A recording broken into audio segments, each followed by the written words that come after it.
Bueno, estamos de regreso. Les decíamos, amigos, que en Ecuador el derecho a una muerte digna dejó de ser un delito en 2024 tras un fallo histórico de la Corte Constitucional y sobre todo la lucha de Paola Roldán. Sin embargo, a más de un año de esta decisión, pues los casos concretos revelan que el acceso a la eutanasia sigue atravesado por vacíos legales, demoras institucionales y profundas tensiones también, ¿no?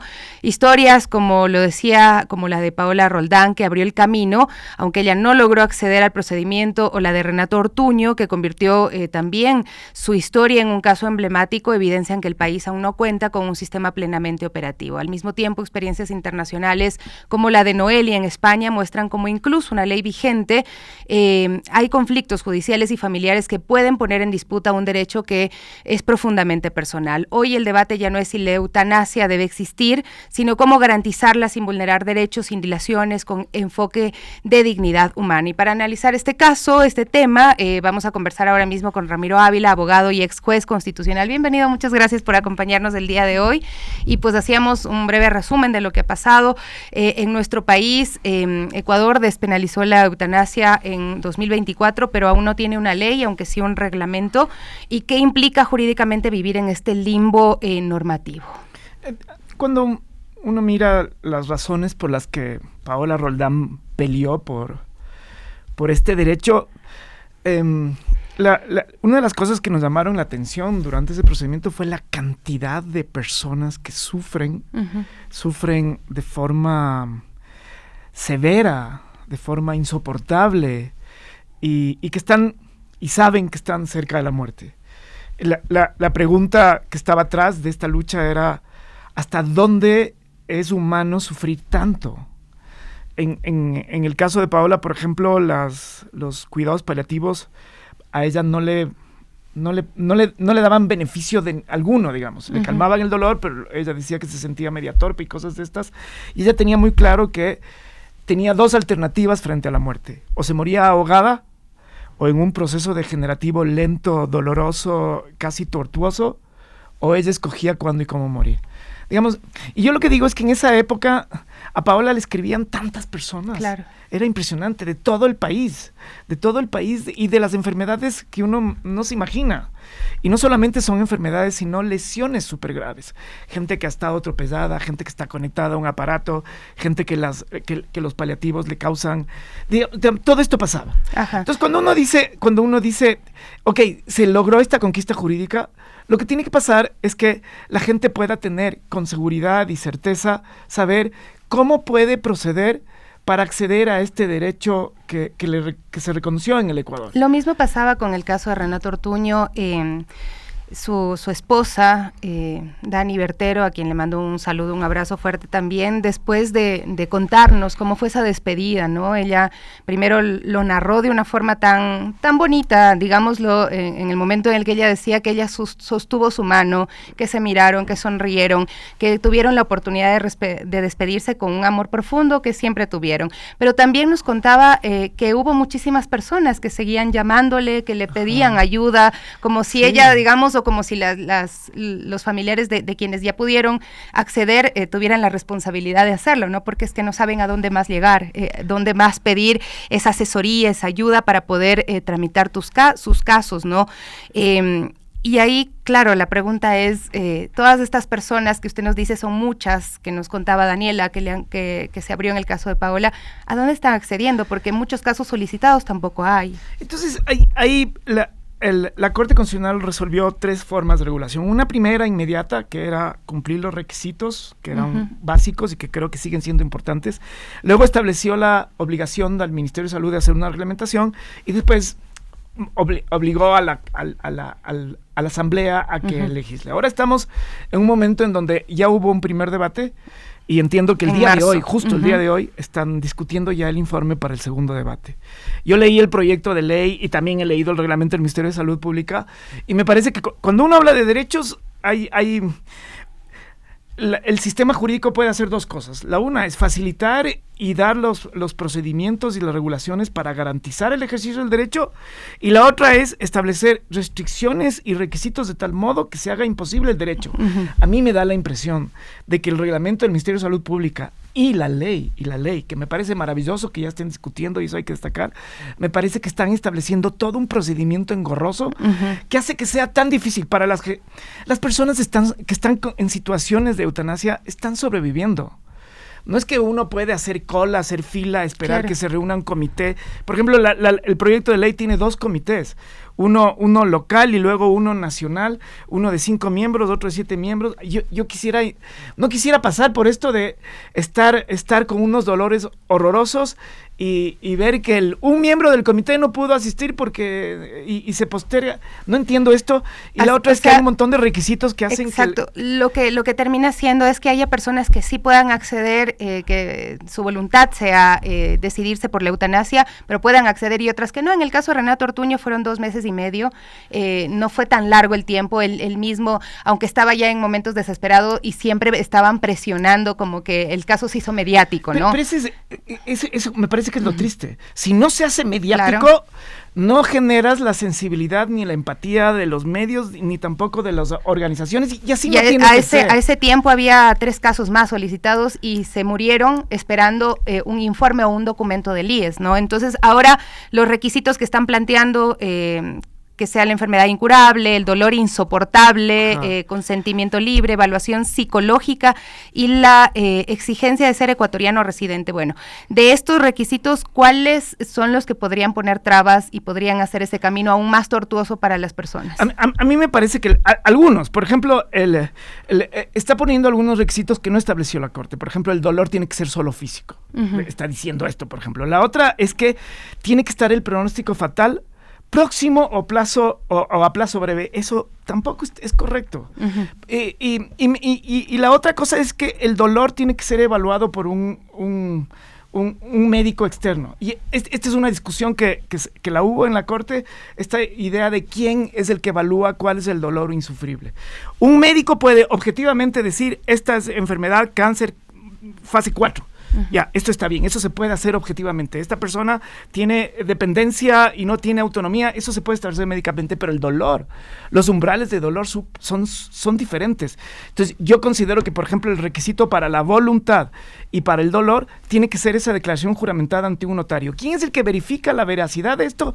Es el notario. Y luego yo sí creo que tiene que haber un comité que tiene que ser cercano en la localidad, dentro del ámbito donde se encuentra la persona, que decida si es que se cumplen o no los requisitos. Pero establecer un comité, 2 comités, establecer temporalidades, establecer solicitud, establecer un informe de trabajo social, un informe médico, un informe psicológico, ¿no? Es hacerle imposible, y a mí me parece que atrás hay esta idea porque ahora he visto los resúmenes que aparecen en la Asamblea. Primero niegan que es un derecho, luego ponen una cantidad de objeciones que van mucho más allá del derecho, sino que es más bien de los miedos. ¿Qué tanto se está alejando de la sentencia de la Corte Constitucional este proyecto? Mucho. A mí me parece que el corazón de los requisitos para acceder a la eutanasia son 3. 1, enfermedad o dolencia grave, y aquí es una enfermedad o lesión grave, y aquí están poniendo solamente como una enfermedad. La otra es que tiene que ser dolor, no importa si es físico o emocional, normalmente los 2 vienen juntos, y la otra es la expresión de la voluntad de la persona que libremente decide ejercer este derecho a la eutanasia. No es una imposición como cualquier otro derecho. Si la gente no cree en esto, si cree que es mandato divino o lo que sea, esa persona puede no ejercer el derecho y no hay problema. Digamos, alrededor de estos 3, si es que se regula estos 3 requisitos, por ejemplo, yo sí creo que hay que verificar que la eutanasia no se haga un negocio, sí creo que hay que verificar que las personas que practiquen eutanasia tengan ciertas condiciones y profesionalismo y cosas de esta formación para hacerlo, sí creo que tiene que haber un control mínimo, pero ese control no tiene que ser tan excesivo que haga que el ejercicio del derecho sea imposible. Entonces, a mí me parece que la tendencia es a sobreregular y establecer requisitos para hacer difícil o imposible el ejercicio de la eutanasia. O sea, contradiciendo ahí los principios de dignidad y autonomía que reconoció ya la Corte, estaría eso, sí. Luego sería otra batalla de demandar la inconstitucionalidad de la ley. O sea, hay muchos prejuicios que seguramente están ahora mismo. Muchos. ¿Qué está pasando? ¿Quiénes están discutiendo la normativa? Es que a mí me parece que la mayoría de gente que está discutiendo ahora y que está, digamos, que tiene una prevalencia en la Asamblea es un sector muy conservador. Pero yo quisiera hacer notar que, digamos, el derecho a la vida implica que cada uno tiene que escoger las mejores formas para florecer y la vida no puede entenderse sin la muerte. Digamos, no hay cómo. Y así como la vida tiene que ser digna, la muerte también tiene que ser digna. Usted ponía un ejemplo lindísimo. Yo siempre pienso cuando hablo con mi familia sobre cómo quisiéramos morir, sin duda la muerte que uno quisiera, al menos la que yo quisiera, es una muerte, porque al final la muerte es el fin de la vida y es la despedida de este mundo. Y en esa despedida, como cualquier otra despedida, uno se despide solo, en angustia, en un lugar donde están seres que no conozco, que puede ser un hospital, una UCI, lo que sea, o estoy yo con mis seres queridos, o hago de ese momento un momento de paz, un momento donde puedo pedir perdón, donde puedo abrazar a mis queridos. ¿Cómo quiere morir uno? Entonces a mí me parece que eso se tiene que escoger. Yo respeto como el que más las personas que creen que la vida es una decisión de Dios y lo que sea, está bien, y que cumplan su voluntad como ellos crean, pero hay gente como yo que no cree en eso y que cree que la vida y la muerte tiene que ser tan respetuosa, tan digna y hasta también un momento de paz y sí, aunque suene contradictorio, puede ser de felicidad también esa última. Yo quisiera tener eso. La verdad es que yo lloré muchísimo cuando Dani nos contaba esa historia, ¿no? Que queda como testimonio de lo que ha implicado el empezar a tomar ese camino acá en nuestro país, que es la muerte digna, porque al final es una decisión personal, porque aquí mucho en el discurso mediático nos dicen es que nos están imponiendo sus normativas o sus ideas progres o woke o lo que sea, digamos, se van por ese lado, sí. Y al final a nadie se le impone aplicarse la eutanasia. No, y es como... Es que todos estos derechos que son muy liberales, y cuando digo liberales son, digamos, del hecho de que el Estado no se meta en decisiones que las personas tienen autonomía. En ese sentido, por ejemplo, a mí me llama la atención que la gente que es conservadora, que no se meta el Estado a cobrar impuestos, de que no se meta a regular, de que sean liberales de economía, que la empresa no sé qué. Cuando se trata de los derechos autónomos como el matrimonio, el aborto, el consumo de drogas o la eutanasia, digamos, esos derechos son tan importantes, porque son los que permiten, en el fondo, ejercer la libertad auténtica de las personas. Y efectivamente, hay que insistir en esto. El hecho de que se reconozca el aborto por violación, que se reconozca el matrimonio igualitario, no significa que a la gente se le va a obligar a casarse con personas del mismo sexo, o obligar a abortar, o obligar a practicar la eutanasia. El ejercicio de un derecho significa que quienes creen en eso, y quienes están en las condiciones, lo hagan o no lo hagan, y puedan escoger. No se impone a nadie nada. Lo que hace el Ecuador, que ojalá pase esto, es abrir las posibilidades para que la gente tenga más libertad y autonomía en este país. Hemos visto los casos de Paola Roldán, el mismo caso de Renato Ortuño, y han sido clave, ¿no? Pero ¿en qué punto, hasta qué punto los derechos en Ecuador siguen dependiendo de estos litigios individuales y no estamos pensando en simplemente garantizar el acceso a las decisiones libres de cada una de las personas? O sea, el hecho de que se tenga que litigar por un derecho, digamos, sin duda es un avance, porque si es que no hay la posibilidad de litigio por un derecho, quiere decir que se imponen las decisiones del Estado o de quien tiene poder, así que ese es un avance. Pero por otro lado, el hecho de que aumente la litigiosidad y uno tenga que estar demandando al Estado porque se cumpla lo del Yasuní, se cumpla lo del Choco Andino, se cumpla lo de digamos, eso significa también que es un indicador de que el Estado no está promoviendo los derechos de la gente, sino que está más bien poniendo obstáculos o francamente está vulnerándoles. O sea, casos como los 4 de Malvinas o casos como gente que muere sin posibilidad de tener una muerte digna, digamos, son casos que llaman la atención. Yo esperaría que el litigio disminuya porque el Estado abre las posibilidades para garantizar el ejercicio de derechos por medios que no sean judiciales.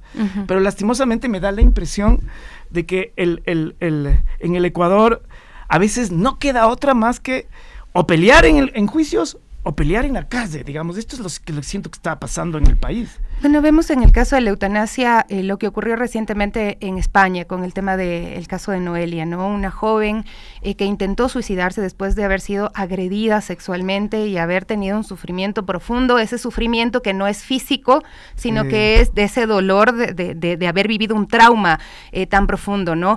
Pero en ese caso, su padre, que tampoco estuvo presente en su vida, empezó a pelear para que ella no pueda acceder a la eutanasia, ¿no? Entonces, este tipo, ¿dónde está el límite ahí entre la autonomía personal y el derecho de terceros? O sea, hay derechos que son súper personales, individuales, autónomos, como la libertad de religión, la libertad de pensamiento, la libertad de opinión, y también la eutanasia, el aborto y estos. Yo, por ejemplo, ahí creo que mientras el ejercicio de ese derecho no afecte el derecho de otras personas, digamos, no hay ningún problema. En este caso que usted está mencionando, por ejemplo, el hecho de ejercer el derecho a la eutanasia no significa que se perjudica al padre o que se afecta algún derecho fundamental del padre. Puede ser que eso afecta a la opinión del padre o las creencias del padre, pero digamos, eso es un problema del padre, no de la persona que ejerce derechos. Entonces, cuando uno está ejerciendo un derecho frente a opiniones, digamos, sin duda prevalece el derecho. Si uno ejerce el derecho y ese derecho puede obstaculizar, poner en riesgo otros derechos, digamos, ahí entra ahí entra un fenómeno que se puede resolver judicialmente. Pero en el caso que usted menciona, sin duda, las creencias del padre no pueden ser un obstáculo, como tampoco en la eutanasia. Por ejemplo, la objeción de conciencia de un médico puede ser un obstáculo para que las personas ejerzan el derecho a la eutanasia. Ahora, ¿qué elementos mínimos debe incluir esta ley en nuestro país para evitar desigualdades, abusos, discrecionalidad? Un poco lo que ya mencionaba, pero sí quisiera como que se pueda como enlistar para que también nuestra audiencia pueda entenderlo mejor. Primero, la base de todo. A mí me llama la atención que el proyecto de ley, por alguna razón que no entiendo, ni siquiera menciona como antecedente la sentencia de la Corte. Entonces, es como peleándose con la Corte de forma ridícula.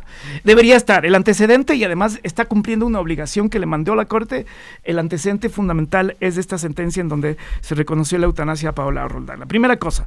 La segunda es que la base de toda la eutanasia tiene que ver con estos tres requisitos que son fundamentales. El Estado tiene que garantizar que esos tres requisitos se cumplan. Enfermedad o lesión grave, primera cosa. ¿Cómo se hace eso? Se hace a través de un examen o de un certificado médico que tiene que tener el aval de una institución pública, sin duda. Eso tiene que garantizarse, la una. La otra, tiene que haber un dolor que sea insufrible, insoportable. Ese dolor puede ser físico o emocional. Yo recomiendo que, como hizo la Corte Constitucional, no califiquen el dolor físico o emocional. La ley está poniendo solo el dolor físico, cuando el dolor emocional, y ahora sabemos que hay enfermedades mentales que son tan graves, digamos, que generan el suicidio y estas cosas. Entonces, el dolor físico emocional. Y la otra es la manifestación libre y voluntaria de la intención de practicarse la eutanasia, y esto normalmente se hace con una declaración de voluntad o un contestamento de vida ante un notario. Ahí el notario o notaria tiene la obligación de garantizar que esa manifestación de voluntad sea libre. Una vez que se reúnen estos tres requisitos, yo lo que sugiero es que haya un comité de 3 personas, donde esté un médico, donde esté, por ejemplo, una persona que sea especialista en bioética, y una persona posiblemente que puede ser del estudio de psicología, revise los 3 y dé el aval y garantice el procedimiento. La ley lo que no hace la Corte, por ejemplo, y esto es lo que tiene que hacer la ley, es regular los procedimientos para garantizar de que las personas que practiquen la eutanasia tengan las condiciones profesionales para hacerlo, de que los procedimientos sean procedimientos internacionalmente aprobados. O sea, qué sustancias se pone a las personas, cómo se garantiza que no tenga dolor, cómo hacer el procedimiento para que el procedimiento sea un momento más digamos, que se garantice esta cosa de tener una muerte digna, pacífica, sin dolor. Esto me parece que es lo mínimo, lo básico, es el ejercicio de el Estado controlar con un mínimo de requisitos para evitar que no sean enfermedades que no sean graves, para evitar que evitar que un dolor, digamos, no sea una simple depresión, y para garantizar que la voluntad exista, digamos, esto, o la voluntad de terceros. Digamos, esto debería pasar. La ley debería tener también promoción de dar información sobre esto. Por ejemplo, debe promover el que las personas tengamos testamentos vitales. O sea, a veces cuando uno está, es como cuando uno se casa, digamos. Cuando uno se casa, uno no piensa ¿Qué va a pasar después de 10 años cuando haya un problema matrimonial donde ya no hay amor, yo qué sé, y ahí vienen los problemas económicos, esas cosas? Lo mismo pasa en esto. Cuando estamos sanos, debemos pensar cómo nos gustaría morir. Por ejemplo, yo pregunto a las personas, ¿les gustaría que tengan una traquetomía?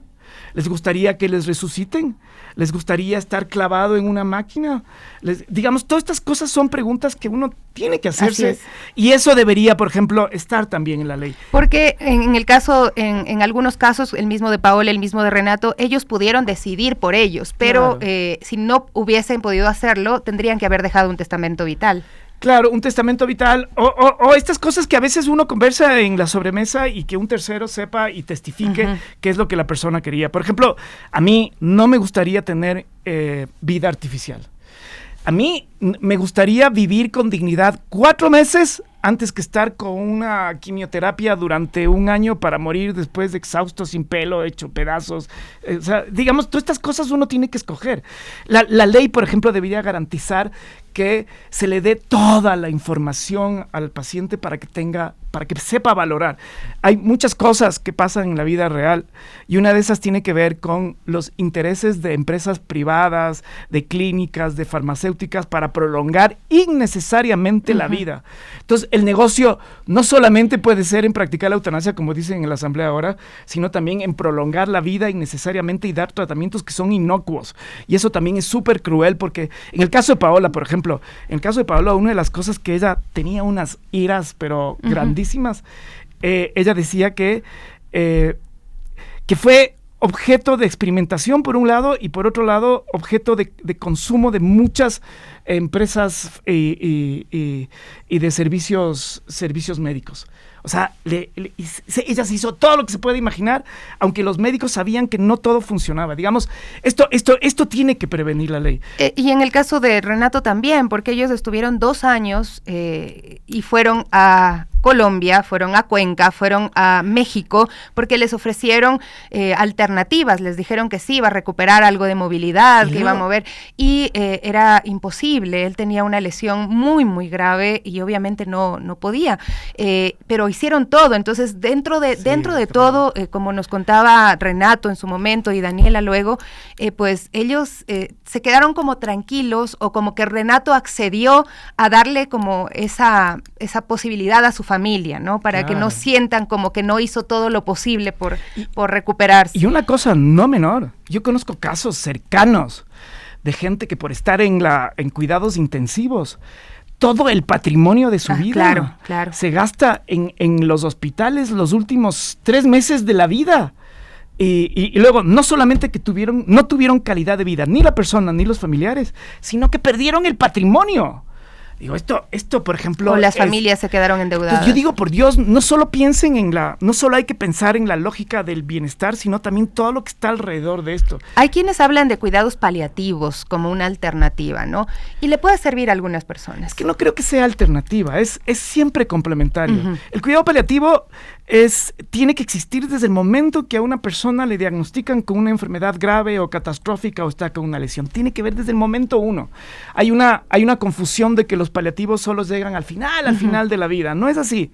Y el paliativo ayuda a sobrellevar el dolor de una enfermedad, pero no se opone a la eutanasia.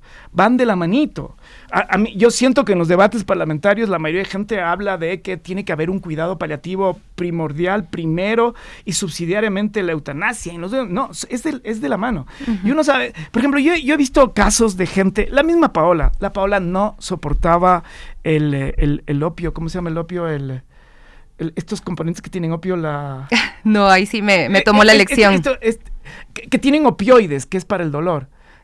Morfina, eso, por ejemplo, la Paola tenía unos dolores tan grandes, que la única forma de calmar era la morfina, pero cuando le ponían morfina, ella decía que no podía hablar con claridad con su marido ni con su hijo.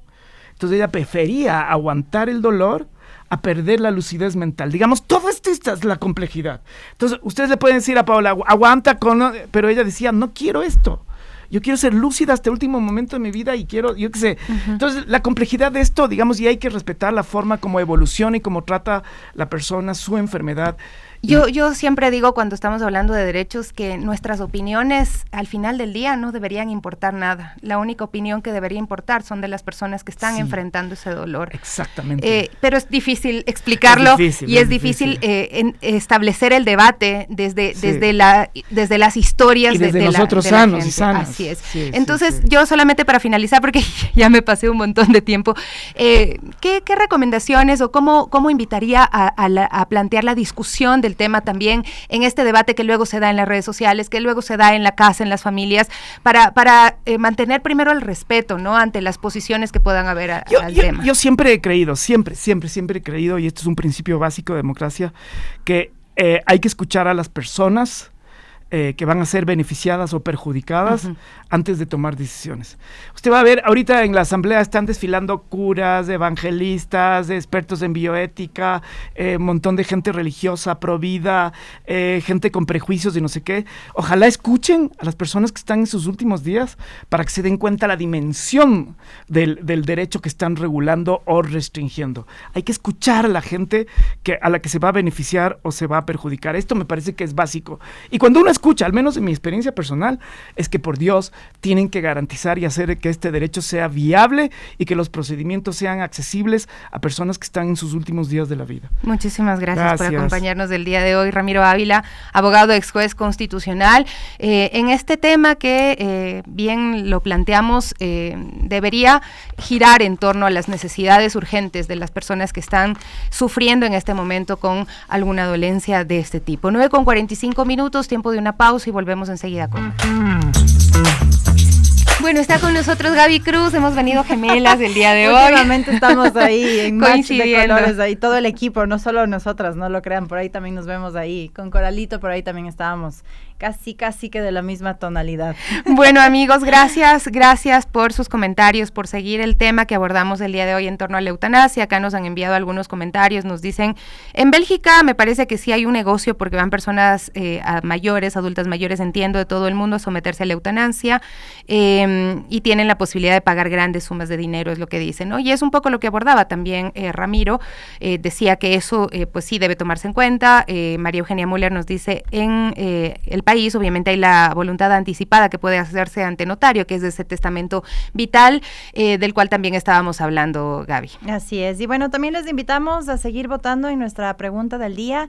¿Qué sector cree que será más afectado por el toque de queda y también en el marco, ¿no?, del Día de la Madre, esta festividad que sin duda mueve muchísimo el comercio, ¿no? Y entre las opciones está restaurantes y bares, comercios, servicios, todos, pues bueno, también esperamos sus votaciones a lo largo de este día. Así es, la medida rige en Guayaquil, Manabí, Santa Elena, Los Ríos del Oro, Pichincha, Esmeralda, Santo Domingo de los Áchilas y Sucumbíos, cantones como La Maná, en Cotopaxi, Las Naves, Echandía, Bolívar y La Troncal en Cañar.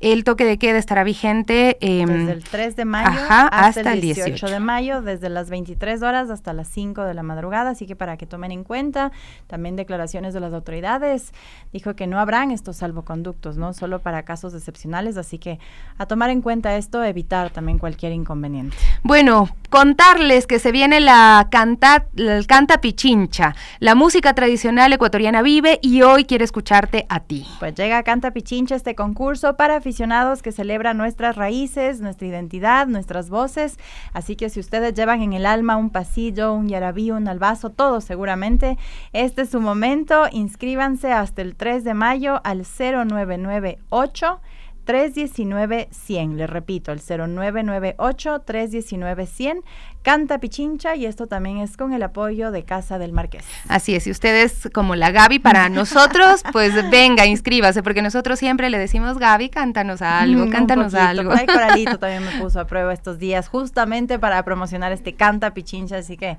les invitamos a animarse a participar. Así es, y hoy se conmemora el Día Internacional de la Madre Tierra, una fecha que invita a reflexionar sobre la importancia de proteger el planeta frente a la crisis climática, la contaminación y la pérdida de biodiversidad.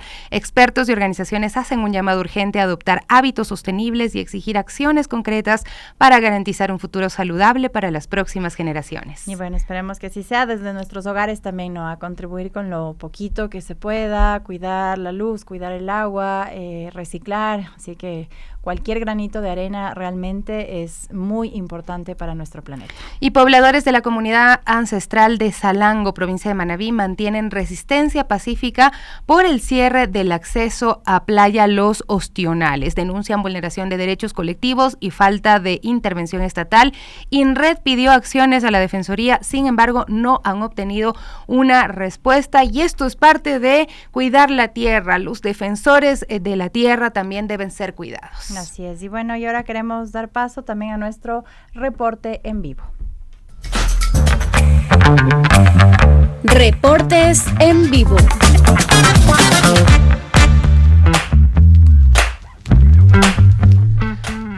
Ya estamos justamente de regreso y queremos seguir hablando acerca de lo que ocurre con el sistema de salud pública de nuestro país. Lamentablemente seguimos viendo lo que ocurría en Taisha, ¿no? Esta crisis que no se detiene, lo que está pasando con niños, con niñas en estas poblaciones es muy lamentable, y también se agrava esta situación, es por falta de atención médica oportuna, ausencia de brigadas permanentes, estos brotes de enfermedades como la tosferina que está afectando a las infancias, y ahora también se suman elementos preocupantes que es las familias que están teniendo que hacer colectas para sobrevivir. Hay una madre que tuvo que pagar la gasolina, bien lo decía Sofía en estos días, para la ambulancia que traslade de Cuenca a Quito a su pequeño, esto al Hospital Baca Ortiz. Y bueno, es una situación muy lamentable, mi Sofía. Así es, Diana Dávila pudo conversar con ella y nos comparte este diálogo. Es indignante lo que tienen que vivir las familias más empobrecidas, las grandes mayorías que no tienen un trabajo fijo, las personas que no pueden pagarse un seguro de salud y que necesitan precisamente de la atención del sistema de salud público que desde hace varios años les ha dado la espalda y que ahora necesitan sobrevivir de donaciones, de colaboraciones y de ayudas externas para poder sobrevivir ante una enfermedad.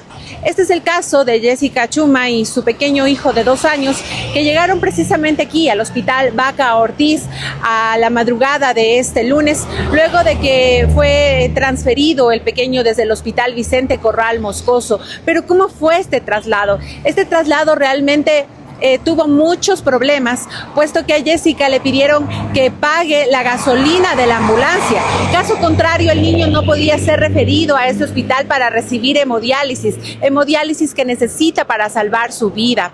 Es por ello que los doctores le dijeron que tenía que pagar este dinero, y el colectivo Violín Rojo le ayudó, le apoyó con este dinero porque ella no tenía mano. Sin embargo, después de que esto se hizo público y se denunció, el hospital le dijo que lamentablemente ya no le va a poder recibir el dinero y que por ende tampoco le va a poder trasladar al niño acá al Baca Ortiz. Jessica tuvo que suplicar ayuda, tuvo que acudir a todos los médicos para que por favor le reciban el dinero, y es así que le hicieron firmar un consentimiento que ella de manera voluntaria está entregando $50 para la gasolina de la ambulancia y trasladar aquí a su pequeño por la urgencia que necesita. Escuchemos parte de las declaraciones que ella nos brindó aquí a los micrófonos de Radio Pichincha. Me dijeron que necesitaban combustible, que a ellos nadie les había dicho nada, que no había plata en Caja Chica, así que yo le llamé al colectivo, dije, ¿sabe qué? Esto me está pasando, y me dijeron que iban a hablar con trabajadora social, pero hasta eso me decían, usted tiene que dar la plata porque, o sea, de aquí si no hacemos arreglada ahorita, usted va a perder la cita, porque después saldríamos tipo 7 de la noche más, o no sabríamos cómo sería la gestión que quieran hacer. Después digo, ¿sabes qué? Tome los $50, no pasa nada, yo quiero que mi hijo llegue a Quito, porque, o sea, hemos venido esperando días y yo necesito que también entre él al tratamiento que necesita. Ya llevaron los $50, después de como ya le había hecho problema en el de colectivo, me devolvieron. Digo, pero, y me dice, ahora sí, me dicen que se van a encargar, pero no sabemos cuándo será el traslado, y si para la cita, si para la cama, ya es decisión de usted. Y después digo, pero ¿cómo así? Me quedé como que media ahí, y después viene otro doctor que estaba el residente que estaba de turno, me dice, ¿qué pasó? Digo, me acaban de devolver la plata, ¿qué está pasando? Me dice, sí, es que le llamaron, pero véngase, vamos a hablar con la doctora que está de turno. Me llevó, y la doctora que está de turno me dice, ¿sabe qué? Me dicen que van a cubrir los gastos, pero me están diciendo los de la gerencia que nosotros tenemos que poner la plata, pero nosotros no tenemos plata como para poner la ambulancia, el combustible. Me dice, ¿sabe que usted se está quejando por unos $50, viendo que hay personas que gastan por una polla $1,000 y algo? Y yo así como que, sabe que yo no me quejo, tomen la plata, yo quiero irme. Y me dice, sabe que usted tiene que firmar un documento diciendo que está dando la plata voluntariamente. Digo, sí, como sea. Me cogieron, me hicieron un escrito diciendo que yo estaba dando la plata voluntariamente. Así que, ¿cómo está haciendo para sobrevivir entonces? ¿Cómo está haciendo para mantener la salud de su hijo siendo que usted es madre soltera? Me está ayudando mi mamá. La última vez que también recibí la ayuda del Pablo VI, hicieron una concejal, hizo una rifa, también con eso me pude sostener. Y ya el mes pasado, bueno, estos días que estaba allá, mi bebé necesitaba unos antibióticos demasiado caros que no había ni en el hospital, no había ni gasas, ni guantes, ni unos simples para poder cogerle la vía, catrones, o sea, no había nada de eso. Los que me han estado ayudando ha sido el colectivo. Ahora, si no recibe este tratamiento, ¿qué significa para el niño? Muerte, es lo que significa, porque es una enfermedad crónica terminal. Tiene dañados los riñones, prácticamente no le funcionan, comienza a envenenarse la sangre, comienza a descompensarse, a hincharse, a retener líquidos. Que yo tengo entendido es una muerte demasiado dolorosa, pero ver a uno, si uno como mamá le ve a un niño a su hijo que está con gripe, peor, uno se desespera. Y la verdad, ver a mi hijo así, enfermo, a veces como se pone a vomitar, pero más que ha tenido a las infecciones, y ha sido horrible, la verdad, horrible. Mi bebé se ha sometido a 12 operaciones para poder mantener el catéter de diálisis, pero la verdad no se pudo. En ese transcurso también hemos gastado demasiado dinero. Yo soy de Morona, Santiago. El hecho de los pasajes, la comida, la alimentación de mi bebé, encima que hay que comprar pañales, fórmulas, de todo mismo, ha sido un gasto tremendo. La verdad no es porque yo me quejo por unos $50, que los $50 para uno es demasiado, porque le ayuda tipo a comprar los pañales, la leche de fórmula, el suplemento que él también necesita. Jessica no sabe cuánto tiempo va a permanecer aquí en Quito, por lo que realmente necesita de un apoyo y un sostenimiento de parte de las personas que la quieran apoyar. Es por ello que nos dio también su número de cuenta para que las personas que quieran generosamente ayudarle para poder adquirir pañales, leche de tarro y lo que requiera su hijito, pues lo puede hacer a la siguiente cuenta. Claro, mi cuenta, yo tengo la Jardín Azuayo, mi cuenta es de ahorros, el número de cuenta es el 25 18 84 9, a nombre de Jessica Chumab, la cédula es 14 500 41 22 1. Claro, las personas que desean donarme podrían acercarse aquí al hospital para cualquier donación, que son leches de tapa 3, los pañales de talla G para mi pequeño, cualquier ropita si desean. Bueno, cualquier ayuda es bienvenida, por más poca que sea, se va reuniendo. Si usted desea también donar los artículos que ella mencionaba que necesita, también lo podría hacer dejándolo en las instalaciones de Radio Pichincha, en La Mallorca, N24-198 en Madrid, en el sector de La Floresta, para de esta manera nosotros poder recolectar todas las donaciones posibles y venirle a dejar acá en el Hospital Baco Ortiz. Es lo que les informamos, compañeras, a esta hora desde acá, el norte de Quito. Continuamos con ustedes. Estamos ya de regreso y bueno, en este contexto del acceso a la salud pública sigue siendo una de las principales preocupaciones ciudadanas, lo escuchábamos ya de Jessica. Pues la Prefectura de Pichincha impulsa una nueva estrategia para acercar estos servicios médicos directamente a la ciudadanía y se trata de la feria Viernes es Salud, que arranca este viernes 24 de abril desde las 8 de la mañana en la Plaza de la República, esto en Quito, con atención en áreas clave como medicina general, ginecobstetricia, salud sexual y reproductiva. Esta iniciativa, que se realizará el último viernes de cada mes, busca no solo brindar esta atención gratuita y orientación médica, sino también generar este espacio accesible, este espacio amigable, con enfoque preventivo, especialmente para mujeres, niños, niñas y las familias. ¿Cómo va a funcionar en la práctica? ¿A quiénes prioriza? ¿Qué impacto real puede tener en medio de estas brechas en el sistema de salud? Para profundizar en todos estos temas, ya nos acompaña nuestra siguiente invitada en cabina, y es Kenia Maigua, presidenta de Pichincha Humana. Kenia, muy buenos días, bienvenida siempre a este espacio de las Guarmis. Y bueno, arranca este viernes de salud de la Prefectura de Pichincha Humana, el 24 de abril, ¿no?, en la Plaza de la República. ¿Qué diagnóstico también concreto se tiene sobre el acceso a la salud en nuestra provincia y que sin duda ha motivado a la creación de esta nueva feria, también junto con las demás? Buenos días, Kenia. Buenos días, muy buenos días a quienes nos escuchan en este momento. Precisamente como parte de la estrategia de la Prefectura de Pichincha, se ha establecido en base a todos los pedidos que nosotros hemos ido identificando a través de la ciudadanía, que se pueda establecer un nuevo espacio. Este espacio es precisamente que el último viernes de cada mes, en los bajos de la prefectura de Pichincha, es decir, en la Plaza de la República, vamos a desarrollar una feria denominada Viernes es Salud. El objetivo de esta feria es, primero, por supuesto, que la ciudadanía pueda tener acceso a los servicios de salud, pero sobre todo que identifiquen que el último viernes de cada mes vamos a llegar en este espacio, vamos a estar en este espacio con nuestra feria Viernes es Salud. Y sobre todo para que puedan planificar, ¿no? Porque a veces ese es el tema, que uno no sabe en qué momento acceder, aunque los servicios están siempre disponibles en los centros, ¿no? Pero una feria implica que este servicio será gratuito. Así es.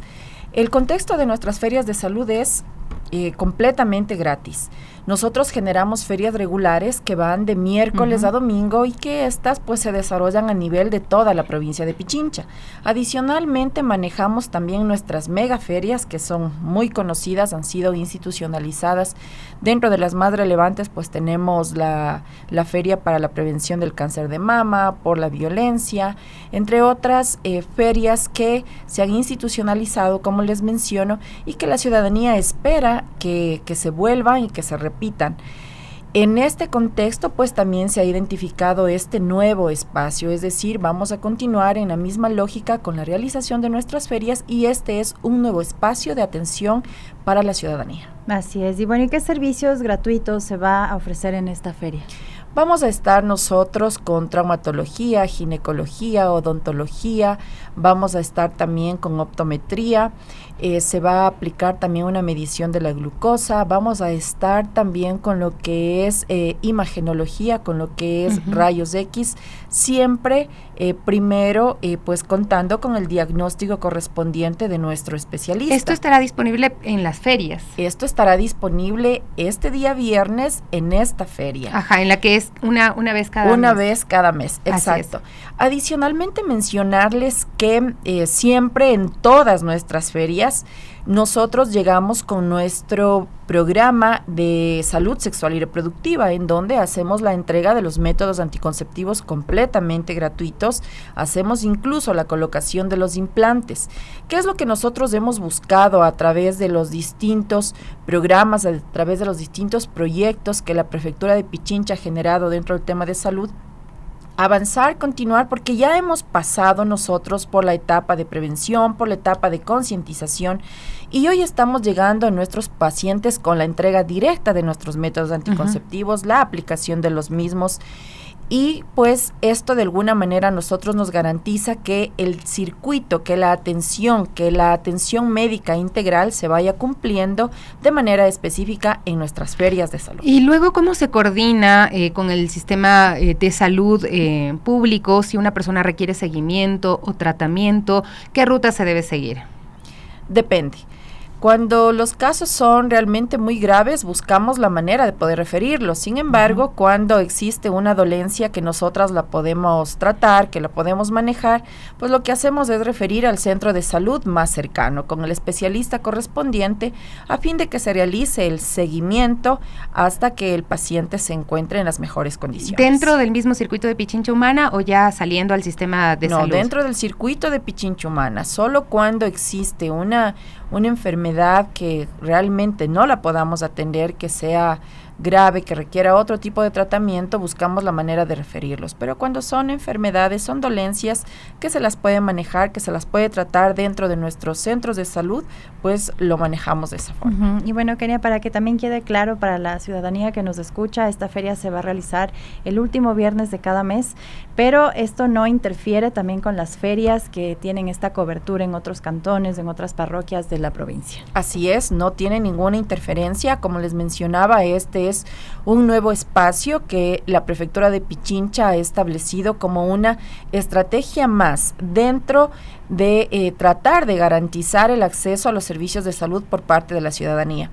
Pienso que durante estos 7 años de gestión, una de las principales acciones que se ha realizado por parte de la Prefectura de Pichincha, por parte de nuestra prefecta, ha sido precisamente ir identificando cada una de las maneras, cada una de las formas de poder llegar hacia el territorio para atender la necesidad de nuestra ciudadanía. Y dadas las condiciones actuales del colapso de nuestro sistema de salud, pues Pichincha Humana se ha convertido en una muy buena alternativa para que los ciudadanos puedan atenderse en nuestros espacios. Por ejemplo, el tema de pediatría o de poder llevarle a los niños o a la familia a un médico familiar, es importante, ¿no? Que puedas tener ese acceso. Precisamente, ¿cómo les ha ido con estas jornadas? A veces cuando son masivas, ¿cuántas personas se logran atender? Los profesionales también están capacitados para atender a la cantidad de personas que decide pues ir para prevenir o para tratar alguna dolencia. Bueno, les pongo en conocimiento dos contextos que manejamos nosotros a través de la Prefectura de Pichincha en lo que es el ámbito de salud. Primero, nos encontramos en nuestros 11 centros de salud que están distribuidos a nivel de toda la provincia de Pichincha. En estos centros de salud, dependiendo de la categoría de los mismos, tenemos centros tipo 1 en donde puedes encontrar más de 10 especialidades e incluso puedes encontrar imagenología.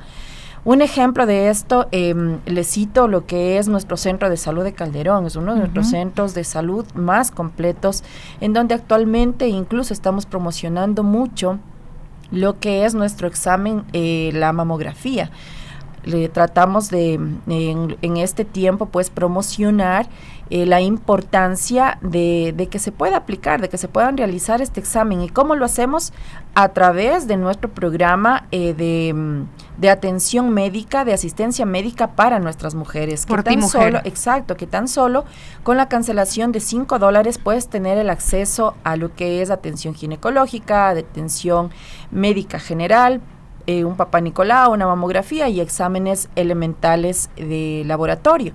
¿Qué es lo que buscamos nosotros con este tipo de programas, con este tipo de proyectos? Pasar de la concientización hacia la acción con nuestros pacientes.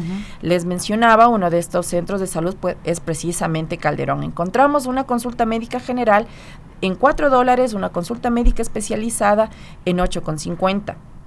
Llegamos nosotros a atender inclusive en nuestros centros de salud más de 200 pacientes. Tenemos también el servicio de acupuntura, así como se da también acá en nuestro centro de salud de Plaza de la República. Esto es una de los espacios de atención en términos de salud que la Prefectura de Pichincha está ofertando actualmente. Sin embargo, considerando la situación económica actual de nuestra provincia, pues se ha identificado el establecer nuestras ferias de salud en donde todos nuestros servicios son completamente gratis. Así es. Y estas ferias de salud se desarrollan de manera regular de miércoles a domingo. Desarrollamos también nuestras megaferias en fechas específicas y también este nuevo espacio que se realizará un viernes, el último viernes de cada mes, al cual le hemos denominado Viernes es Salud. Perfecto, Kenny. Ahora sí la invitación para quienes nos escuchan y desean acudir a este Viernes de Salud ya justo este 24 de abril. ¿Desde qué hora van a estar? Con todos los servicios, nuevamente repetirles para que puedan acudir. Bueno, invitarles a todos quienes nos están escuchando en este momento que también puedan informar a sus familiares, a los vecinos, a sus amistades, que este día viernes a partir de las 8 de la mañana en los bajos de la Prefectura de Pichincha, en la Plaza de la República, vamos a estar presentes con este nuevo espacio de atención médica completamente gratuita, el cual se denomina Viernes es Salud. Es un sitio, es un espacio en donde puede llegar toda la familia para ser atendida en nuestras distintas especialidades. Recordarles que vamos a estar también con nuestro programa de salud sexual y reproductiva, con nuestros métodos anticonceptivos. Realizaremos la medición de la glucosa, se aplicará también inclusive tomas imagenología con nuestro equipo de rayos X, previa a la revisión de nuestro traumatólogo, entre otros servicios de los cuales la ciudadanía puede acceder. Desde las 8 de la mañana para Así que estén es. pendientes ahí en la Plaza de la República. Muchísimas gracias por acompañarnos el día de hoy. Estaba con nosotros Kenia Maigua, presidenta de Pichincha Humana, con estas buenas noticias para la provincia de Pichincha. Son las 10:10, hacemos una brevísima pausa. Y en el Centro Histórico de Quito, una obra rompe con las formas tradicionales del teatro y también desafía directamente al público. Los imbéciles están de testigo, del escritor colombiano Andrés Caicedo, y propone una experiencia escénica que incomoda, cuestiona, desarma también certezas, llevando a quienes asisten a dejar de ser espectadores pasivos para convertirse en parte del conflicto. Y bajo la dirección de León Sierra Páez, esta puesta en escena se presenta en el estudio de actores hasta el 31 de mayo. Esta propuesta que combina humor ácido, cercanía radical, reflexión también sobre las dinámicas sociales contemporáneas. Y justamente para entender todo esto, cómo se construye esta obra que rompe con las estructuras clásicas, ya nos acompaña nuestro siguiente invitado en cabina. Él es León Sierra. Muy buenos días, bienvenido a este espacio de las Warmis. Y bueno, este título también que nos llama mucho la atención, ¿no? Los Fuerte. Imbéciles están de testigo. No es porque lo quiera repetir, sino que así es el título. León, porque toca repetirlo. Porque toca repetirlo. Coméntanos un poquito, así sin ánimo de spoilear, de qué se va a tratar y por qué interpela tanto al público. Buenos días. Muchas gracias, Gabriela, Sofía, por esta invitación. Siempre súper fan de este programa y de que las mujeres pues tengan una voz permanente y presente en la discusión política del Ecuador. Pues sí, muchas gracias. Esta obra es una obra necesaria, muy pertinente, que cae justamente en el mismo momento de necesitar como sociedad una reflexión sobre la pasividad frente a la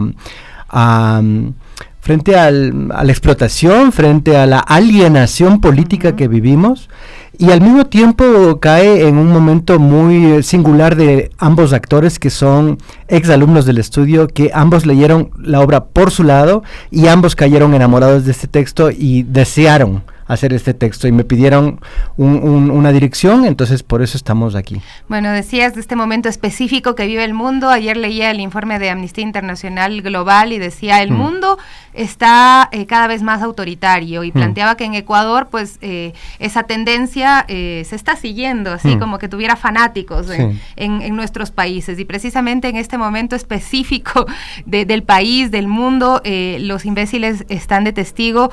También rompe con la estructura tradicional de teatro, ¿no? ¿Qué decisiones concretas tomaron en la dirección para incomodar al público y sacarlo precisamente de ese rol pasivo? Bueno, esta es una obra, como dice mi amiga, mi gran amiga directora francesa Marie Lortie, que ella vivió en el Ecuador muchísimo tiempo. Es una obra muy brechtiana, en el sentido de que pone al espectador en un lugar en el que se rompe esa pasividad del espectador de llegar, ver la obra, aplaudir e irse, sino que es un activo fijo de la obra. Se interpela al espectador, el espectador participa de ella.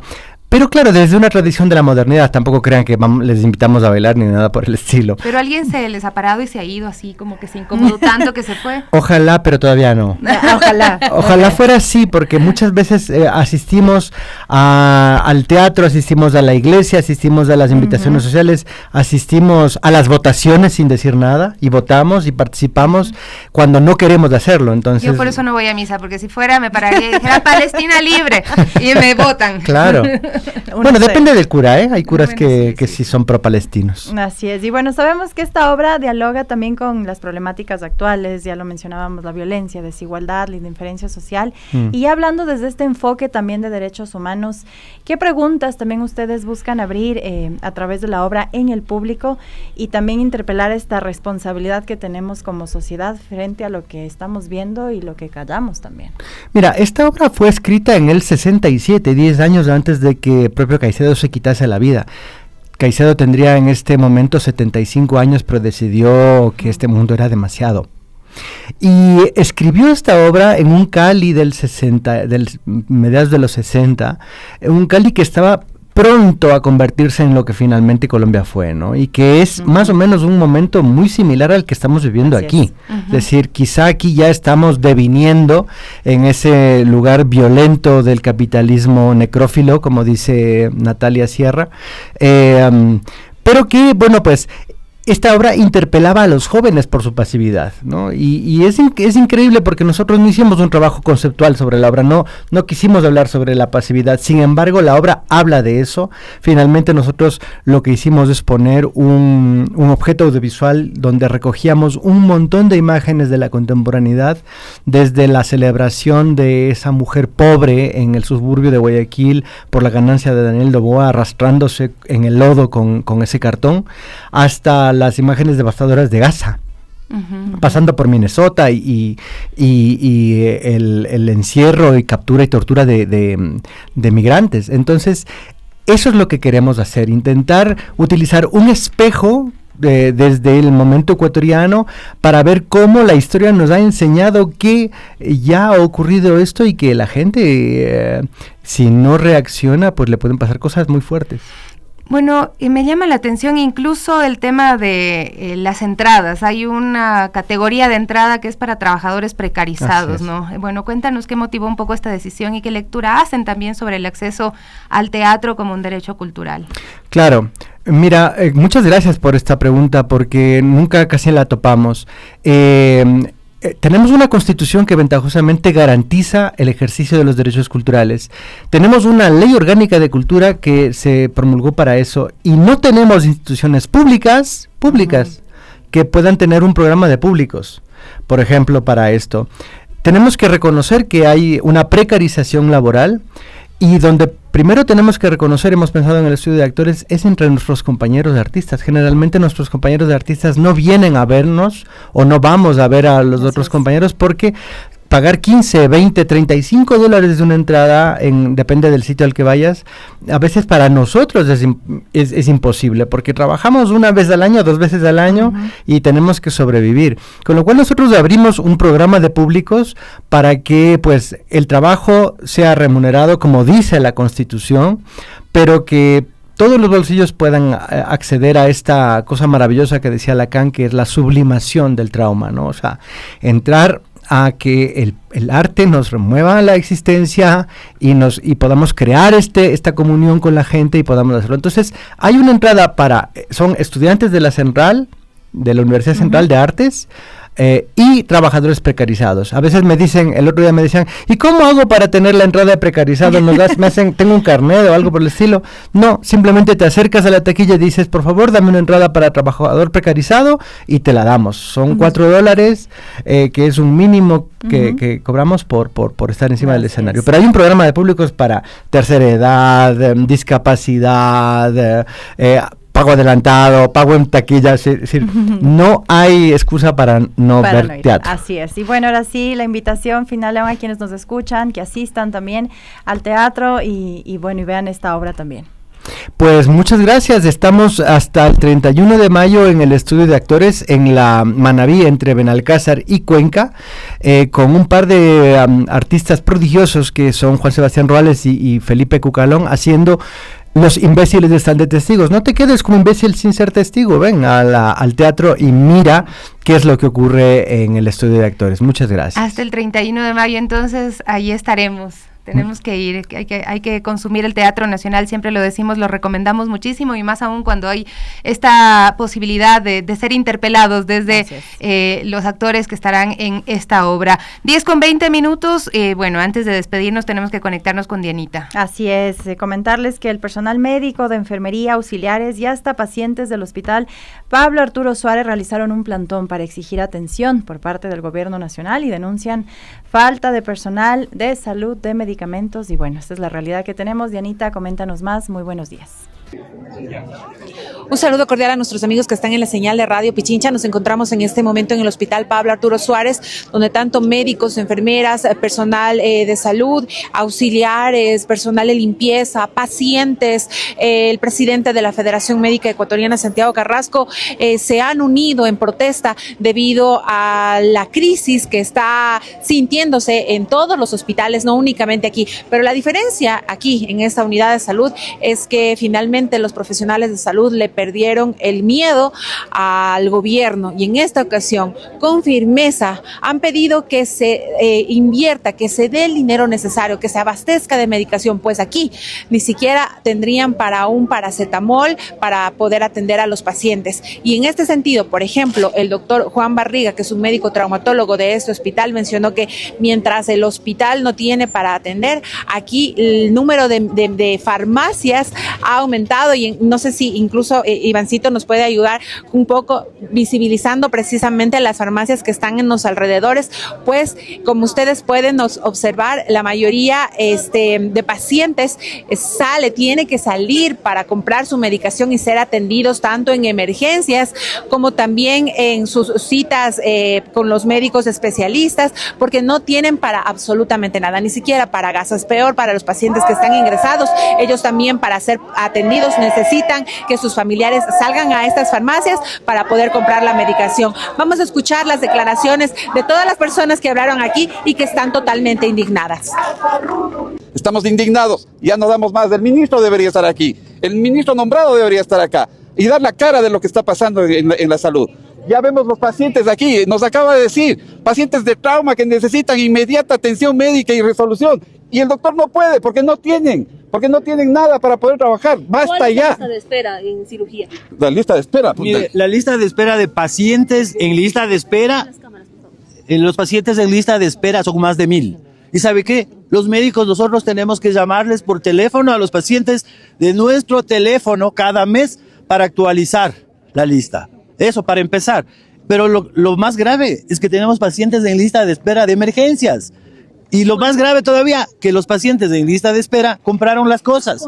Y aparte de eso también, sí, se las suspenden porque no hay personal auxiliar, no hay anestesiólogos, no hay enfermeras. Hay un servicio aquí en este hospital que se llama cirugía, que tiene 72 camas, de las cuales funcionan 28.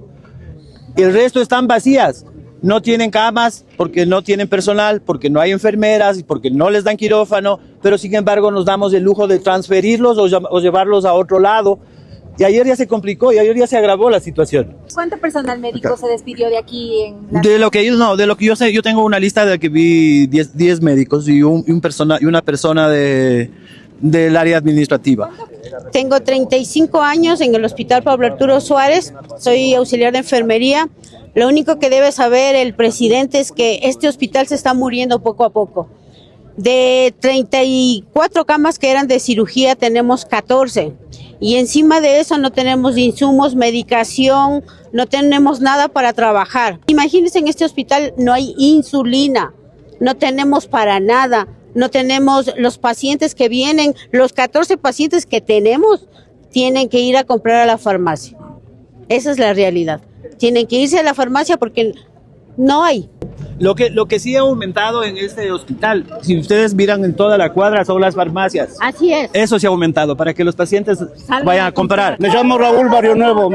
Llevo 2 años en espera de una cirugía de las rodillas que hasta ahora no me dan trámite. Justamente hoy día vengo haciendo deber y me dicen que tengo que esperar hasta mayo, fines de mayo. Ni en vascular tampoco tienen. Discúlpenme, pero no tienen ni una aspirina que tengo que comprarme yo mismo ahorita. Como ya se mencionó, las cesaciones han sido ilegales, tanto los nombramientos provisional como los de contrato ocasional. La realidad del que se ha comentado del Pablo Arturo Suárez no es solo del Pablo Arturo Suárez, son de todos los hospitales a nivel nacional. En el hospital pediátrico Baco Ortiz, en el área de oncohematología, no hay sueros de dextrosa con solución salina para iniciar quimioterapias a los pacientes con cáncer. La gerente también cerró. Sin informe técnico cerraron el área de neumología y la convirtieron en otra área. Y así innumerables novedades, no solo aquí en Quito, sino a nivel nacional. Bueno, nosotros como posgradistas, aparte de todo el problema de salud que se está viviendo aquí en los hospitales, es que trabajamos prácticamente, nosotros pagamos para venir a trabajar acá, nosotros pagamos del posgrado que aproximadamente cuesta $40,000 y aparte de eso cumplimos jornadas laborales muy extenuantes que superan a veces los 30 horas después de una jornada laboral de 24 horas. Tenemos que venir aquí todos los días, cumplimos las funciones del médico que normalmente debería ser aquí, que cumple alguien que esté pagado, alguien que esté remunerado, pero somos nosotros los que venimos a cumplir esas funciones sin ningún sueldo, sin ninguna paga. Como ustedes pueden escuchar, los médicos se preparan también para realizar varias medidas de acción. Una de ellas, por ejemplo, es realizar un plantón en la Federación Médica en el norte de Quito, donde van a colocar camillas y atender a los pacientes en la calle. Esto también para demostrar que ellos tienen la intención de servir, pero lamentablemente no tienen insumos para hacerlo. Otro de los médicos que habló también en este lugar es uno de los que participó en el grupo que acudió hasta Taisha, donde se hizo un barrido y se atendió a las personas para poder impactar, o sea, ayudar a quienes están teniendo problemas respiratorios. Esto fue lo que nos dijo que se encontró en Taisha. En donde las condiciones son extremadamente deplorables, en donde el acceso a la tecnología, en donde el acceso a los servicios básicos, en donde el acceso a la medicación no existe. No existen insumos médicos. Los colegas viven en situaciones precarias. La accesibilidad a medicamentos, a infraestructura de tecnología es carente, es decir, no existe Estado. El plantón va a continuar porque hay una preocupación muy grande. No solo hace falta personal médico, no solo hace falta insumos, no solo hace falta medicinas, sino también garantías para poder trabajar. Como ustedes pudieron escuchar, son más o menos 1,000 cirugías represadas porque no hay manera de poder cubrirlas debido a la falta de equipos. No tienen miedo de ser desvinculados como ya habría ocurrido. Nos mencionaban que fueron aproximadamente 10 profesionales de salud los que fueron despedidos y sin embargo, a pesar de ello, aquí necesitan de gente, necesitan de manos, necesitan de médicos, necesitan de enfermeras, pero pese a ello, pues, se estaría despidiendo a personal de salud. Continuamos con ustedes. Qué dolor, la verdad es que escuchar esos testimonios, la indignación de la gente que está ahí rogando por una atención, por medicamentos, es terrible. Y frente a esto digo, bueno, como ciudadanos y ciudadanas hay que reaccionar, los pacientes lo están haciendo en medio de sus dificultades, así es que los abrazamos también porque sabemos lo que implica en estos tiempos, además, protestar en este país. Y bueno, con esto nos despedimos. Ustedes sigan conectados a la señal de Radio Pichincha. Se vienen las noticias, el Quique Show con las Guarmis. Hasta mañana.